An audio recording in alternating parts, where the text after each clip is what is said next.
बिस्मिल्लाहिर्रहमानिर्रहीम। अस्सलाम वालेकुम 9th क्लास। उम्मीद है आप खैरियत से होंगे। आइए आज का लेक्चर शुरू करते हैं। हमारे आज का जो लेक्चर है वो हिस्सा गज़ल से है और ये बहुत अहम लेक्चर है, इसलिए इसको ध्यान से सुनिएगा। हम आज पढ़ेंगे मीर तकी मीर की गज़ल, जो कि इस सबक की पहली गज़ल है, आपके स्मार्ट सिलेबस का हिस्सा भी है। और इस गज़ल का जो पहला शेर है वो ये है कि हस्ती अपनी हबाब की सी है, ये नुमाइश शराब की सी है। बच्चों, वैसे तो आपको मैंने नज़मों का जो आसान पैटर्न बताया है उसमें मैंने आपको ये समझाया था कि आपकी कुछ सेलेक्टेड लाइंस मैंने अलग कर ली थी, जिनको आप हर शेर की तशरीह से स्टार्ट में आप लिख के उसके बाद इजाफी शेर के बाद सेल्फ क्रिएटिव राइटिंग का टच देंगे और आपकी तशरीह मुकम्मल हो जाएगी। इसी पैटर्न को मैंने गज़ल के लिए भी फॉलो किया है और मैंने कुछ ऐसी लाइंस जो हैं वो निकाली हैं जो कि आप सिलेक्ट किए हैं, और बहुत मैंने सोच समझ कर ऐसी लाइंस लिखी हैं जो आप तशरीह के आगाज़ में गज़ल में भी लिखेंगे। हालांकि गज़ल का हर शेर का जो उन्वान है वो एक दूसरे से जुदा होता है। नज़म में तो एक ही सीक्वेंस चल रहा होता है और गज़ल का जो है वो सीक्वेंस नहीं होता। हर शेर का जो टॉपिक है वो थोड़ा सेपरेट चल रहा होता है, लेकिन फिर भी मैंने बहुत सोच समझकर ऐसी लाइन सेलेक्ट किए हैं जो आप गज़ल के किसी भी शेर में करेंगे। लेकिन इस बात का ख्याल रखिएगा कि जिस शायर के मुतालिक मैं वो लाइंस लिखवाऊं उसी शायर की गज़ल में वो लाइंस आप ऐड करेंगे। मसलन अगर आपको मैं आज मीर तकी मीर की गज़ल की लाइंस लिखवा रही हूं तो वो मीर तकी मीर ही की गज़ल की तशरीह में लाइंस आएंगी। इस पूरे लेसन में आपको कोई भी शेर आ जाता है तो आप वो लाइंस लिख सकते हैं और दूसरी गज़ल में वो लाइंस ऐड नहीं होंगी। दूसरी गज़ल के लिए मैं आपको दूसरी लाइंस लिखवाऊंगी, लेकिन ये मीर तकी मीर की गज़ल है और इसके लिए मैं आपको यही लाइंस लिखवाऊंगी सिलेक्टेड। मुझे यकीन है कि बात आपकी समझ में आ गई होगी। ये आपका शेर लिखने का पैटर्न है कि आप पहले गज़ल का शेर लिखेंगे, उसके बाद हवाले कलाम लिखेंगे, सिन्फ़े अदब लिखेंगे, गज़ल है सिन्फ़े अदब और शायर का नाम मीर तकी मीर। अब जो लाइंस मैं आपको लिखवा रही हूं वो सिर्फ मीर तकी मीर ही की इस सबक में दी गई किसी भी गज़ल के शेर में लाइंस आएंगी। आप इन लाइंस को नोट डाउन कीजिएगा। मैं लाइंस पढ़ रही हूं, आप इनको अपनी कॉपीज में नोट डाउन कर लीजिए। मीर गज़ल के बादशाह हैं। ये मीर के ऊपर जो अलामत आपको नजर आ रही है ये तखल्लुस की अलामत है, और शायर अपने नाम के तखल्लुस में जब अपने यूज करते हैं नाम तो फिर उसके ऊपर ये अलामत लिखते हैं। तो आप भी ये अलामत लिखी देखिए तो आप समझ जाइएगा कि तखल्लुस है। तो मीर क्योंकि उनका तखल्लुस था तो मीर गज़ल के बादशाह हैं। खुलूस, दर्दो गम, तरन्नुम और सादगी की बदौलत उनकी गज़लें दिल पर असर करती हैं। मीर की निगाह का जाविया इतना बाकमाल है कि वो जिंदगी की हर हकीकत पर बखूबी नजर रखते थे। बात दुख की हो, इश्क की हो, दर्द की हो या विसाल की, इनका हर शेर दिल में उतर जाता है। कौल है हुस्न निगाह का ज़ौक़ होता है। आप जितने भी अकवाल हैं इस तरह की प्रेजेंटेशन के साथ ऐड कर सकते हैं, लेकिन आपको उस शेर के अकॉर्डिंग ही कॉल लिखना होगा। ये मैंने कॉल एक ऐसा सिलेक्ट किया था जो मीर तकी मीर के जो जिस तरह की पोइट्री गज़ल में चल रही है तो उसके अकॉर्डिंग ये फिट हो जाता है। इजाफी शेर है। इजाफी शेर आपको ये लिखवा रही हूं, आप इश्क के टॉपिक पे कोई और भी लिख सकते हैं क्योंकि इस गज़ल में उनका यही टॉपिक चल रहा है। ये इश्क नहीं आसान, बस इतना समझ लीजिए, एक आग का दरिया है और डूब के जाना है। ये सारी लाइंस को आप नोट डाउन कीजिएगा। मीर तकी मीर की गज़ल का कोई भी शेर आपको लिखवाऊंगी, आप सबसे पहले इस तरह से स्टार्ट करेंगे, उसके बाद ये लाइंस लिखेंगे स्टार्ट में जो आपको नजर आ रही हैं। इस कॉल को आप ऐसे भी लिख सकते हैं, इस इजाफी शेर के बाद में भी लिख सकते हैं और अपनी सेल्फ राइटिंग का टच देने के बाद भी लिख सकते हैं। ये आपकी ऑप्शन है यहां पर। सेल्फ राइटिंग का टच देना ज़रूरी है इजाफी शेर के बाद। तो अब आपकी समझ में मेरी बात यकीनन आ गई होगी कि ये वो इजाफी लाइंस हैं जो मीर तकी मीर के तमाम अशार की तशरीह से कबल आपने स्टार्ट में ये लाइंस लिखनी है और उसके बाद आपको क्या लिखना है। अब आपको तशरीह के तौर पर मेरी लिखवाई हुई लाइंस को सुनना है, समझना है और उसके बाद से अपने अल्फाज में खुद से लिखना है। हमारा पहला शेर था कि हस्ती अपनी हबाब की सी है। हबाब पानी के बुलबुले को कहा जाता है। सराब धोखे को कहा जाता है, दिखावे को कहा जाता है। वैसे सहरा में गुजरते हुए दूर से जो चमकती हुई रेत पे पानी का गुमान होता है, धूप की चमक से ऐसे लगता है कि जैसे रेत में पानी मौजूद है, चमकता हुआ दूर से पानी महसूस होता है, लेकिन वो करीब जाओ तो वो रेत ही होती है। तो इस धोखे को सराब कहा गया है। तो वो अब मीर तकी मीर ये कह रहे हैं इस शेर में कि इंसान की जिंदगी और दुनिया की हकीकत पानी के बुलबुले की तरह है। वो कहते हैं कि जिस तरह पानी के बुलबुले की जिंदगी इंतहाई मुख्तसिर और नापायदार है, इसी तरह इंसान की जिंदगी भी मुख्तसिर और नापायदार है। यानी हस्ती अपनी हबाब की सी है का मतलब कि इंसान की जिंदगी पानी के बुलबुले की मानिंद है। जिस तरह वो आर्जी होता है, इसी तरह इंसान भी आर्जी है। इस हकीकत के बावजूद इंसान अपने असल मकसद हयात से गाफिल होकर दुनिया की रंगीनियों में खोया हुआ है, हालांकि ये दुनिया की नुमाइश महज धोखा और फरेब है। अब सेकंड लाइन का मतलब है कि दुनिया की ये नुमाइश महज धोखा और फरेब है और दुनिया जो है वो जुल्मत है, आखिरत नूर है। जुल्मत का मुकद्दर फना होना होता है, जबकि नूर के लिए बका है। इसीलिए शायर इंसान को ये नसीहत करता है कि वो इस मुख्तसर से ज़िंदगी को और दुनिया की नुमाइश और फरेब से भरी हुई ज़िंदगी को ज़ाया ना करे, बल्कि ज़िंदगी के अक्सल मकसद को जान के इसमें कामयाब होने की कोशिश करे। आप इसकी जगह ये इजाफी शेर भी लिख सकते हैं। जगह जी लगाने की दुनिया नहीं है, ये इबरत की जा है, तमाशा नहीं है। आप ये शेर भी लिख सकते हैं और ये शेर भी लिख सकते हैं जो कि मैंने आपको बता दिया। मकसद उनका यही था बताने का कि इश्क व आशिकी में डूबकर आपको दुनिया में आने का असल मकसद नहीं फरामोश करना चाहिए। ये दुनिया, ये ज़िंदगी जो है आपके खालिक की अमानत है, तो आपको अपनी ज़िंदगी के असल मकसद को पहचानना चाहिए। 2 इजाफी शेर मैंने आपको बता दिए हैं। उसके बाद ये जो आखिर में कॉल है, ये आप सिचुएशन के अकॉर्डिंग इसको ऐड करेंगे। अगर वो अपने महबूब की तारीफ उस गज़ल के शेर में कर रहा हो तो आप इसको वहां पे ऐड कर सकते हैं। अभी अगला कोई शेर ऐसा आता है तो मैं आपको बता देती हूँ। अभी फिलहाल इस शेर में आपने ये लाइन सारी लिखने के बाद, ये इजाफी शेर लिखने के बाद सेल्फ राइटिंग करते हुए आपने उस शेर को खुद एक्सप्लेन करना है, जो कि आपके पेपर का हिस्सा है। हमारा अगला शेर है, नाजुकी उसके लब की क्या कहिए, पंखड़ी एक गुलाब की सी है। अब इस शेर में साफ पता चल रहा है कि हुस्न की तारीफ की जा रही है। आपने सबसे पहले इस तरीके से हवाला कलाम लिखना है, सिनफ़े अदब लिखनी है, शायर का नाम लिखना है। उसके बाद ये सारी लाइंस लिखनी है। आपकी आसानी के लिए मैं दोबारा पढ़ देती हूँ ताकि आपको लिखने में प्रॉब्लम ना हो। ये आपने लाइंस लिखनी है, याद करनी है। मीर गज़ल के बादशाह हैं, खुलूस दर्द व गम, तरन्नुम और सादगी की बदौलत उनकी गज़लें दिल पर असर करती हैं। मीर की निगाह का जाविया इतना बाकमाल है कि वो जिंदगी की हर हकीकत पर बखूबी नजर रखते थे। बात दुख की हो, इश्क की हो, दर्द की हो या विसाल की, उनका हर शेर दिल में उतर जाता है। देखिए, ये वो सिलेक्टेड लाइंस हैं, मैंने बहुत सोच समझ कर लिखी हैं, जो मीर के किसी भी शेर की तशरीह के स्टार्ट में आ जाएंगी। उसके बाद आप कॉल लिखेंगे कि हुस्न निगाह का ज़ौक़ होता है। ये इजाफी शेर, इसमें आपका तमाम अशार की तशरीहात में चल सकता है।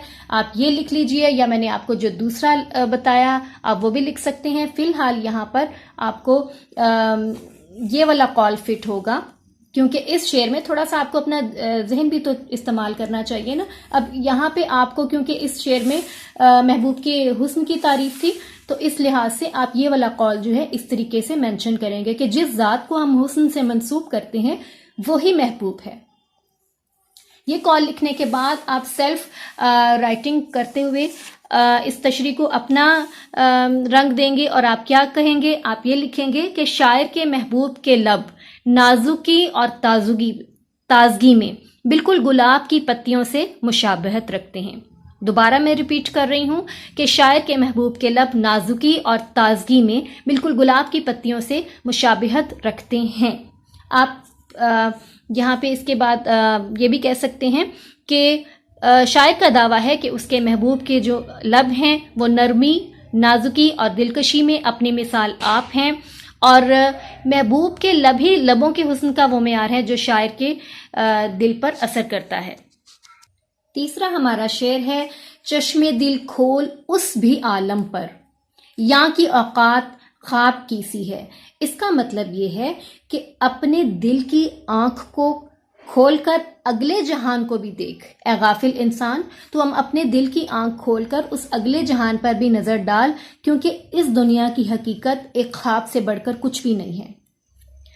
हकीकत में अपनी दिल की आंख को खोल कर जब इंसान कुछ समझने की कोशिश करता है तो उसको दोनों जहान ही बदल जाते हैं और हकीकत से उसका पर्दा उठ जाता है और दुनिया की असल हकीकत उसके सामने आ जाती है कि बड़े से बड़ा जो सिकंदर था और बड़े से बड़ा जो बादशाह था वो भी मरकर यहाँ से जा चुका है, और अगर कुछ बाकी है तो वह सिर्फ अल्लाह ताला की ज़ात है। दिल की आंख खोलने का मतलब ये है कि आप अपने दिल की कैफियत को बदल लें। आपकी नज़र आखिरत की ज़िंदगी पर होनी चाहिए। ये दुनिया की ज़िंदगी दिखावे की और ख्वाब से ज़्यादा कोई हैसियत नहीं रखती। जिस तरह इंसान नींद के आलम में ख्वाब देखता है और ख़ुद को बिल्कुल एक अलग दुनिया और माहौल में पाता है, और जब आंख खुलती है तो सब कुछ गायब हो जाता है और हकीकत जो है वो ख्वाब के बिल्कुल उलट होती है। यही मिसाल इस दुनिया की है कि असल ज़िंदगी जो है वो दुनिया की हकीकत से बिल्कुल बरअक्स है। आप चाहे तो यहीं तक आप एंड कर सकते हैं अपनी तशरीह का, और चाहे तो एक इजाफी शेर मैं आपको लिखवा देती हूँ, आप नोट डाउन कर लीजिएगा। ये आपका ऑप्शनल है, वैसे एक ही शेर आपका काफ़ी है, लेकिन अगर आपको याद रह जाए तो आपकी याद करने की आसानी के लिए मैं आपको दूसरा शेर भी बता देती हूँ। आप फिर इसकी जगह वो लिख लीजिएगा। एक शेर की तशरीह में एक इजाफी शेर काफ़ी है। आप एक ही तशरीह में 2 इजाफी शेर लिखने की गलती मत कीजिएगा। अब इस टॉपिक के अकॉर्डिंग मैं आपको शेर लिखवा रही हूँ इजाफी, चाहे तो वो लिख लें और चाहे इसी पर गुजारा आप कर लें। दिले बीना भी कर खुदा से तलब, दिले बीना भी कर खुदा से तलब, आंख का नूर दिल का नूर नहीं। आप चाहे तो ये इश्क नहीं आसा ये वाला आप शेर लिख लीजिए और चाहे तो वो वाला शेर लिख लीजिए। हमारा अगला शेर है, बार बार उसके दर पे जाता हूँ, हालत अब इस तरह की सी है। आप फिर हवाले कलाम लिखेंगे, सिनफे अदब लिखेंगे जो कि गज़ल है, शायर का नाम लिखेंगे, मीर तकी मीर है। जो तशरीह करते वक्त स्टार्ट की लाइंस यही लिखेंगे आप। यही इजाफी शेर इसमें भी आ रहा है। उसके बाद आप सेल्फ राइटिंग करते हुए ये लिखेंगे कि दिल के इस्तराब और बेकरारी की वजह से मैं इस्तरारी तौर पर महबूब के दर पर जाता हूं। इस्तराब बच्चों बेचैनी को कहा जाता है। ये जो इस्तराब है इसका मतलब है बेचैनी। तो दिल के इस्तराब और बेकरारी की वजह से मैं बार बार बेचैनी से महबूब के दर पर जाता हूं। शायर दरअसल अपने महबूब से बेपनाह इश्क करता है और उसकी ज़िंदगी का मकसद महज महबूब की रज़ा और इल्तफ़ात हासिल करना है। और इस चीज़ को आप इश्क हकीकी के तौर पर लें, यानी अल्लाह ताला से इश्क, तो इस बात को इस तरह से भी बयान किया जा सकता है। महबूब जो है वो अल्लाह ताला की ज़ात भी हो सकती है, उसके नबी हज़रत मोहम्मद सल्लल्लाहु अलैहि वसल्लम की ज़ात भी हो सकती है। तो आप अगर उनसे इश्क करते हैं तो आप बेचैनी से बार बार उसके दर पर जाएंगे, उनकी रज़ा हासिल करने की कोशिश करेंगे।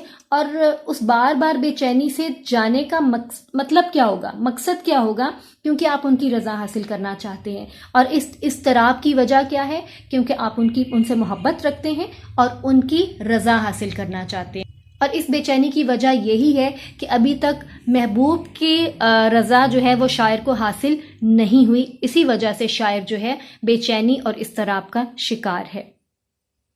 अब यहाँ पे एक और इजाफी शेर मैं आपको लिखवा देती हूँ, ज़रूरत तो नहीं है, अगर आप यही शेर लिखते हैं तो काफ़ी है, अगर आप बदलना चाहते हैं तो फिर आप इस शेर में ये शेर लिख सकते हैं। सब कुछ आपकी लर्निंग पे डिपेंड करता है, जितनी आपकी लर्निंग कैपेसिटी अच्छी है। जिनकी लर्निंग कैपेसिटी वीक है वो इस एक शेर को ही इतना परफेक्टली याद कर लीजिए और उसके बाद 2 से 3 लाइन्स में तशरीह कर दीजिएगा। और अगर आपकी लर्निंग बहुत अच्छी है तो इस शेर के हिसाब से मैं इजाफी शेर आपको लिखवा देती हूँ। तेरे कूचे हर बहाने मुझे दिन से रात करना, तेरे कूचे हर बहाने मुझे दिन से रात करना, कभी इससे बात करना कभी उससे बात करना। मुझे यकीन है कि आपको ये तशरीह समझ आ गई होगी। बकिया तशरीह और मश्की सवालात के साथ हम नेक्स्ट लेक्चर में हाजिर होंगे। इसको अच्छे से याद कीजिएगा। मुझे पूरा यकीन है कि आपको तमाम तशरीह का पैटर्न समझ में आ गया होगा। इसके अलावा आप अपनी नेक्स्ट असाइनमेंट की तैयारी जारी रखिएगा। असाइनमेंट की तैयारी आपको पेपर के पॉइंट ऑफ व्यू से करनी है। जिस पैटर्न पे आपका पेपर आएगा इस बार आपको असाइनमेंट उसी तरीके से उसी पैटर्न पे दी जाएगी। आपको उसकी तैयारी के लिए मुतरादिफ अल्फाज भी देखने हैं, मुतजाद अल्फाज भी तैयार करने हैं और अराब वाले अल्फाज भी तैयार करने हैं, क्योंकि ये तीनों चीज़ें आपके MCQs का हिस्सा होंगी, बोर्ड में भी और अब दी जाने वाली असाइनमेंट में भी। तो आप अपनी ग्रामर से मुतजाद और मुतरादिफ अल्फाज की फहरिस्त को याद रखिएगा। अराब लगाने का तरीका मैंने आपको क्लास में समझा दिया था। आप अराब वाले लफ्ज़ को भी फोकस कीजिएगा, क्योंकि ये चीज़ भी और ग्रामर के जो रूल्स हैं थोड़े से वो भी आपकी असाइनमेंट का भी हिस्सा होंगे और आपके बोर्ड पैटर्न का भी हिस्सा होंगे। बेटी डायरी को अच्छी तरह से समझ लीजिएगा। गज़ल नंबर 1 के 1 से 4 अशार की तशरीह जो है वो आपने याद करनी है। तमाम तशरीहात का आगाज़ जो है लिखवाई हुई तशरीह से लाजमी करें। स्टार्ट जो है आप उसी लाइन से करेंगे जो मैंने अभी आपको लिखवाई है। इन लाइंस को आप अपनी कॉपीज में नोट डाउन कीजिएगा और इसके बाद किसी भी दिन मैंने आपका इस तशरीह का टेस्ट ले लेना है। उसके लिए आपको ये सारी चीज़ें याद होनी चाहिए इजाफी शेर के साथ। इसके अलावा अगले असाइनमेंट में उसके लिए आपने तमाम अल्फाज मुतजाद, अल्फाज मुतरादिफ और गलत फिक्रात की दुरुस्तगी, ये मैंने आपको क्लास में बता दिया था, शुरू करवा दिया था। आपके स्मार्ट सिलेबस में आपको मेंशन कर दिया गया है कि गलत फिक्रात की दुरुस्तगी आपकी कितनी शामिल है और नामुकम्मल फिक्रात की जो मुकम्मल करना है उसको याद करना है। मैं आपको एक बार फिर पेज नंबर बता देती हूँ। जुमलों की तकमील जो है वो ज़रबुल इमसाल में से होगी। जैसे आ बैल मुझे मार, इस तरह से नेकी और पूछ पूछ, आसमान से गिरा खजूर में अटका, इस तरह के आधे जुमले दिए जाएंगे ज़रबुल इमसाल, जो कि आदि आपको कंप्लीट करनी होगी। ये वाले आप अगले असाइनमेंट से पहले तैयार कर लें। इसके अलावा जुमलों की दुरुस्तगी है सफ़ा नंबर 34 और 35, जिसमें ने की गलतियाँ होंगी, को की गलतियाँ होंगी और फेल की फ़ाइल के साथ मुताबिकत। इस हवाले से इन गलतियों को आपने दुरुस्त करने का तरीका सफ़ा नंबर 34 और 35 जो आपके ग्रामर्स में है उससे याद करना है। ये काम मैं आपको क्लास में भी करवा चुकी हूँ, सिर्फ मैं आपको रिमाइंड करवा रही हूँ कि आपने अगले असाइनमेंट से पहले इन चीज़ों को रिवाइज कर लेना है। मुझे पूरा यकीन है कि ये लेक्चर आपको समझ में आ गया होगा, तमाम काम समझ में आ गया होगा। अब नेक्स्ट लेक्चर में मिलेंगे, तब तक इसको आप प्रिपेयर कीजिएगा। अल्लाह हाफिज़। हमारा अगला शेर है, मैं जो बोला कहा कि ये आवाज़ उसी खाना ख़राब की सी है। इसका पैटर्न बच्चों फिर वही होगा। हवाले कलाम लिखेंगे, नज़्म का उन्वान लिखेंगे, शायर का नाम लिखेंगे और ये इजाफी लाइंस लिखेंगे जो कि मैंने आपको लिखवाई थी। इसके बाद आप सेल्फ क्रिएटिव राइटिंग का टच देते हुए क्या लिखेंगे? आप ये लिखेंगे कि मेरे महबूब की अदम तवज्जुही का ये आलम है कि मेरी आवाज़ सुनते ही मुझे खाना ख़राब कह देता है। दरअसल इस शेर में शायर जो है वो अपने महबूब से बेवफाई का शिकवा कर रहे हैं और उससे अपने इश्क के बारे में बयान कर रहे हैं। ये इजाफी शेर इसका परफेक्ट है जो मैंने आपको इस हिसाब से बताया। ये लाइंस के बाद आप इसके सेल्फ राइटिंग करते हुए यही लाइंस लिखेंगे कि आशिक जो है वो हमेशा अपने महबूब के नज़दीक रहना चाहता है और महबूब का जो कुर्ब है वो आशिक के लिए तस्कीन का बाइस है और उससे दूरी जो है वो दिल की बेकरारी में इजाफा करती है। इसलिए शायर जो है वो मुख्तलिफ हीलों बहानों से महबूब का कुर्ब हासिल करने के लिए उसके कूचे में जाता है और हमेशा ख्वार होता है। इस बात की दलील है इस शेर में जो शायर के बयान करने के मुताबिक कि शायर का महबूब जो है वो बेवफा है, वो बेरुखी और अदम तवज्जुही दिखाता है और वो उससे कलाम करना पसंद नहीं करता, बल्कि वो उसे खाना खराब यानी बुरा भला कहकर फारिग हो जाता है और तबाह हाल इश्क कह देता है। और शायर जो है वो अपने महबूब के इश्क में खुद को बिल्कुल तबाह बर्बाद कर चुका है, लेकिन विस्ल को अपने आशिक की हसरत ही उसने हमेशा के लिए बना दिया है। इजाफी शेर वैसे तो ये भी काफ़ी है जो मैंने आपको बताया, और इसके अलावा अगर आप इजाफी शेर चेंज करना चाहते हैं इस शेर के अकॉर्डिंग तो आप ये लिख लीजिए, ये न थी हमारी किस्मत के विसाले यार होता, ये न थी हमारी किस्मत के विसाले यार होता, अगर और जीते रहते यही इंतज़ार होता। और वैसे आप बेफिक्री से इस यहाँ तक भी इजाफी शेर लिख सकते हैं। इसके लिए आपको ज़रूरी नहीं है कि आप बार बार बदलें, ये सिर्फ मैं एहतियातन आपको लिखवा रही हूँ, वरना इतना काम आपका बिल्कुल परफेक्ट है। इसके बाद 3 से 4 लाइंस में बस आप सेल्फ राइटिंग इस शेर की कीजिएगा। हमारा अगला शेर है, आतिशे गम में दिल भुना शायद, देर से बू कबाब की सी है।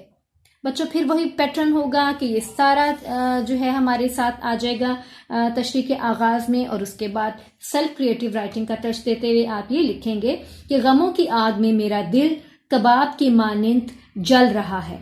इस शेर में दरअसल मीर बयान कर रहे हैं कि उनकी पूरी जिंदगी गमों से भरपूर है। गम की आग ने उनके दिल को बिल्कुल कबाब के मानिंद जला भुना दिया है और हर खुशी ही उसे रुखसत होकर उससे गम दे जाती है, और जितनी बड़ी खुशी उतना बड़ा गम, यानी खुशी के छिन जाने का नाम ही गम है। और शायर का ये दावा है कि उसकी ज़िंदगी में खुशियों का दखल बहुत कम रहा है और वो मुसलसल सख्तियों और मसाइब का शिकार रहा है। और वो ये बता रहा है कि शायर का दिल ऐसे जल रहा है कि जैसे दहकते हुए कोयलों पर कबाब जल भुन जाता है और उसके जलने की बू हर तरफ फैल जाती है। तो गोया मीर के अंदाज और बातों से भी उनके दिल जले होने का गुमान होता है। हमारा आखिरी शेर ये है कि मीर उन नीमबाज आंखों में सारी मस्ती शराब की सी है।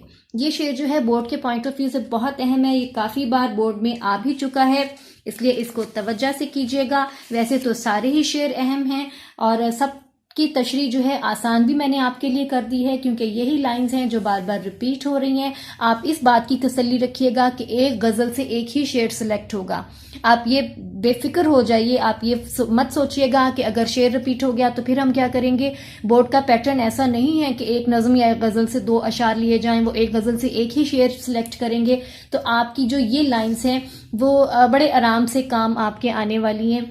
आपका इस बार सिलेबस भी कम है, तो आपकी ये जो लाइंस हैं ये आपकी तशरीह जो है वो ज़रूर शामिल होगी, आपके पेपर का हिस्सा होगी। इसे आप मेरी तरफ से बहुत कंफर्म्ड गेस समझिए। अब इसकी तशरीह जब आप सेल्फ राइटिंग करेंगे और इजाफी शेर लिखने के बाद आप क्या उसकी करेंगे, आप ये आखिरी वाला जो कॉल है, क्योंकि इस शेर में भी महबूब के हुस्न की तारीफ है, तो आप ये आखिरी वाला कॉल जो है ये भी शामिल कर सकते हैं और ज़रूर कीजिएगा। इसके बाद आप आखिरी कॉल के बाद आप इसको सेल्फ राइटिंग का टच दीजिएगा और ये लाइंस लिखिएगा कि ए मीर तेरे महबूब की आधी खुली आंखों में इस कदर मस्ती और नशा है जैसे शराब में हुआ करता है। अब शायर जो हैं वो अपने महबूब की हर अदा पर फिदा दिखाई देते हैं, उन्हें उनकी झुकी हुई पलकों में भी बहुत अदा दिखाई देती है और वो महबूब के सिवा किसी को शायर देखना ही नहीं चाहते, यानी कि हर जगह पर महबूब ही उनको नजर आता है। अगर जाहिरी आंख से ना भी दिखाई दे तो दिल की आंख से शायर जो है वो अपने महबूब को देखता रहता है और वो तारीफ करता है उनकी आंखों की, और वो कहता है कि उनकी आंखों का कमाल है कि ये हर वक्त एक ख़ास मंजर में दिखाई देती हैं और इनमें इतनी मस्ती और इतना नशा दिखाई देता है कि जैसे ये अधखुली आंखें हैं और इनमें जैसा नशा शराब में हो, ये इस तरह का दिखाई देता है। ये कैफियत सिर्फ हकीकी ज़िंदगी का हिस्सा हरगिज़ नहीं है, ये शेर व शायरी का हिस्सा है। और आप ऐसा हरगिज़ तसव्वुर मत कीजिएगा कि आपके असातिज़ा जो हैं वो आपको ऐसी कोई तालीम देना पसंद करते हैं। दरअसल ये गज़लियात जो हैं हमारे निसाब का हिस्सा हैं। हालांकि बहुत बेहतर निसाब सेलेक्ट हो सकता था, बहुत बेहतर गज़लें हमारे पास मौजूद हैं। इकबाल की बेहतरीन शायरी मौजूद है, हबीब जालिब की बेहतरीन शायरी मौजूद है, और मज़ीद जो है बहुत से शोरा इकराम हमारे पास ऐसे मौजूद हैं जिनकी शायरी जो है वो इन टॉपिक्स से हटकर है और बहुत मेयारी शायरी है, लेकिन फिर भी आपके सिलेबस का यह हिस्सा है। तो आपके असातिज़ा का काम है इन गज़लियात को पढ़ाना और समझाना आपके पेपर्स के पॉइंट ऑफ व्यू से। ये तशरीह जितनी भी मैंने आपकी की है ये पेपर के पॉइंट ऑफ व्यू से की है। मुझे यकीन है कि पूरा पैटर्न आपको समझ भी आ गया होगा, तमाम अशार जो हैं एक्सप्लेन भी हो गए होंगे। मशक़ी सवालात की तरफ आते हैं, और मशक़ी सवालात जो हैं वो बहुत ध्यान से ये बात समझ लीजिएगा कि आपको कभी भी मशक़ी सवाल जो है, चाहे गज़ल का हो या नज़्म का हो या सबक का हो, आपको एक लाइन में जवाब नहीं देना, आपको कम से कम 2 से 3 लाइन्स में जवाब देना है। आपका पहला मशक़ी सवाल है, इस गज़ल में रदीफ़ कौन से अल्फाज हैं। इस तरह का सवाल अमूमन पेपर में नहीं आता बोर्ड में, लेकिन फिर भी अगर वो आपको ये पूछ लें कि गज़ल में गज़ल नंबर 1 में रदीफ़ के अल्फाज कौन से हैं, तो फिर आप इसका जवाब ये लिखिएगा कि इस गज़ल में रदीफ़ के अल्फाज कीसी है, ये अल्फाज कीसी है इस्तेमाल किए गए हैं जो कि गज़ल के हुस्न में इजाफा कर रहे हैं। हमारा अगला सवाल है, इस गज़ल में इस्तेमाल होने वाले कोई से 4 काफियों की निशानदही करें। अब काफिया किसको कहा जाता है? एक जैसी आवाज़ वाले अल्फाज को कहा जाता है, और ये काफिये आपको नज़र आ रहे होंगे, हबाब, सराब, गुलाब, ख्वाब, इस्तराब, खराब, कबाब और शराब। लेकिन इसको प्रॉपर से मैंने लिखा है। इस तरह का सवाल भी अमूमन पेपर में नहीं आता, लेकिन बोर्ड जो है अनप्रेडिक्टेबल होता है, वो कुछ भी आपको दे सकते हैं, तो आपको उसके लिए प्रिपेयर रहना है। तो आपको पता होना चाहिए कि इस गज़ल में इस्तेमाल होने वाले काफ़िए दर्ज झेल हैं, ये इसका जवाब बनेगा। और तमाम क्वेश्चंस को आप नंबरिंग भी ज़रूर कीजिएगा, हेडिंग्स भी ज़रूर दीजिएगा। हेडिंग बहुत ज़रूरी है आपके लिए देनी, उसको अंडरलाइन कीजिएगा क्योंकि आपकी खूबसूरत प्रेजेंटेशन में इजाफा होता है इससे। हबाब, सराब, गुलाब, ख्वाब, इस्तराब, खराब, कबाब और शराब, ये जो हैं काफ़िए हैं। आप इन आंसर्स को नोट डाउन कर लीजिएगा अपनी कॉपीज में और याद कीजिएगा। हमारा थर्ड क्वेश्चन है कि दूसरे शेर में होंठों को किससे तशबीह दी गई है। होंठों की तशबीह इसकी हेडिंग है, और आप इसका आंसर ऐसे लिखेंगे कि दूसरे शेर में होंठों को गुलाब की पंखड़ी से तशबीह दी गई है। अब बाज़ बच्चे सिर्फ इतना जवाब लिख देते हैं और समझते हैं काफ़ी है।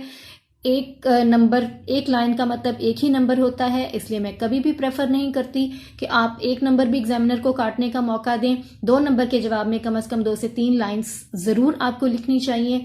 आपका जामे जवाब होना चाहिए, 6 या 7 के लेवल का जवाब नहीं होना चाहिए। तो आगे इसको आप थोड़ा सा एक्सप्लेन कर दीजिएगा, क्योंकि वो बहुत नाजुक और दिलकश होता है।